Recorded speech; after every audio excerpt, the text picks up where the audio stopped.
j'ai décidé de me relancer une nouvelle fois dans cette expérience, ce voyage du processus de présence.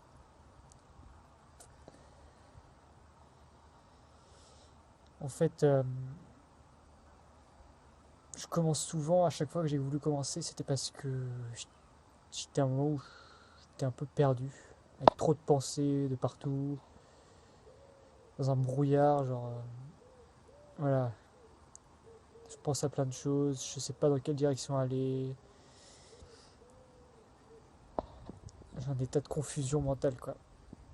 Et du coup, je me suis dit, en fait, c'est même pas une question de. J'ai même pas fait consciemment, j'ai été réattiré par ce truc-là de ce processus de Michael Brown que j'ai déjà fait 3 fois. J'en ai déjà parlé plusieurs fois en vidéo. Et là, je me suis dit, comme si j'en avais besoin en fait. Comme s'il fallait que je le fasse. Donc, ben, voilà reparti. Et cette fois, je me suis dit, ou j'ai une intuition de pourquoi pas documenter le truc, c'est-à-dire faire chaque jour une vidéo durant les 70 jours du processus, parce que ça dure 70 jours, pour, voilà, pour montrer l'évolution de ce qui se passe en moi, ce qui m'arrive, tout ça. Donc là, on est au jour 1, début. Si vous aussi, vous voulez commencer ce processus, je vous invite déjà à vous renseigner sur le livre et à commencer à lire. Ça peut vraiment vous apporter déjà des premières clés et déjà vous apaiser un peu peut-être par rapport à toutes les pensées dans votre tête qui tournent dans tous les sens. Moi, ça m'a fait du bien au début juste de lire, parce que je me suis retrouvé dans ce qu'il disait. Et pourquoi pas de faire une première expérience. Moi, ça m'a beaucoup bougé.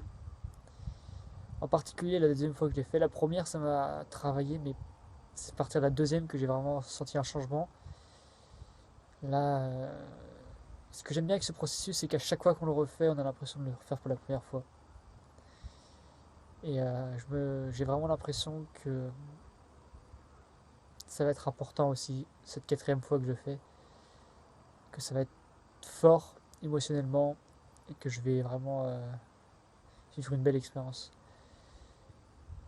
Donc je le fais surtout parce que j'en ai besoin, parce que je vis pas des moments agréables forcément.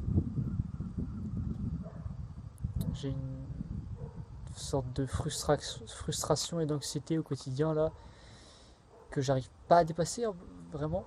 Donc je me sens un peu perdu.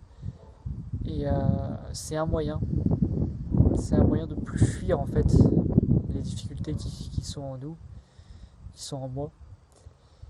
Et ouais, de vivre pleinement un processus qui est pas facile, mais qui permet de prendre la responsabilité de notre vie intérieure en fait. Donc voilà, jour 1, début. Je parlerai plus en détail de ce qui se passe dans ce livre, des pratiques du livre à partir de demain. Et je vais essayer de tenir bon aussi dans ce défi.